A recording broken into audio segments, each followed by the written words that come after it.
രാഷ്ട്രീയ വർഗീയവാദികളെ പ്രോത്സാഹിപ്പിക്കരുത്. ഈ രാജ്യം നമുക്ക് ഒന്നിച്ചു നിൽക്കാൻ വേണ്ടിയാണ്. ഈ രാജ്യം ഇന്ത്യയിലെ ഹിന്ദുവും മുസൽമാനും ക്രിസ്ത്യാനിയും പാഴ്സിയും ജൈനും ഒന്നിച്ചു നിൽക്കാനുള്ള ഇന്ത്യ, നിങ്ങൾക്ക് പഠിച്ചു വളരാനുള്ള ഇന്ത്യ.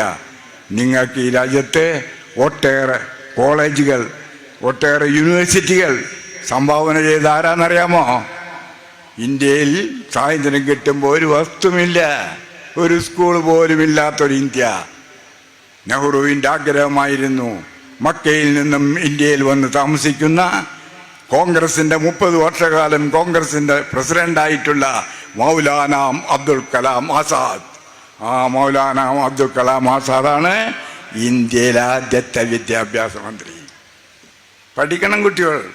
അദ്ദേഹത്തിൻ്റെ ആഗ്രഹമായിരുന്നു യൂണിവേഴ്സിറ്റികൾ ഇന്ത്യ രാജ്യത്തുണ്ടാകണം.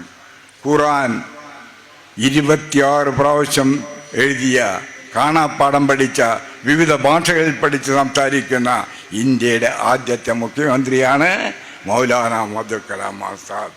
അഭിമാനിക്കണ്ടേ? അഭിമാനിക്കണ്ടേ?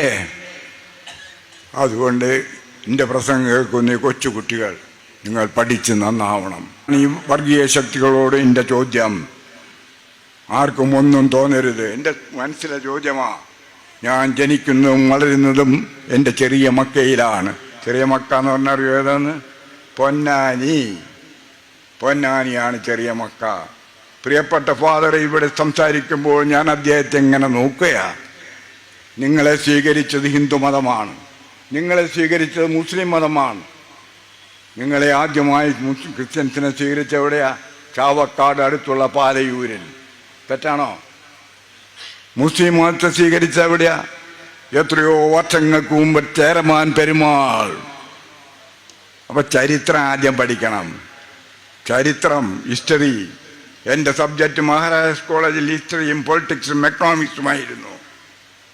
ആദ്യം ചരിത്രം പഠിക്കണ്ടേ? എങ്ങനെ? നമുക്ക് ഒന്നിച്ച് നിൽക്കണം ഈ രാജ്യത്ത്, അതിനൊന്നും സംശയമില്ല. ഒന്നിച്ച് ഈ രാജ്യത്ത് നിൽക്കണം. അതിനുവേണ്ടിയാണ് ഗാന്ധിജി ഇന്ത്യയിൽ മരിച്ചു വീണത്. ആ ഓർമ്മകൾ അതുപോലെ തന്നെ സംസാരം മറ്റു രീതിയിലേക്ക് വിടുകയാണ്.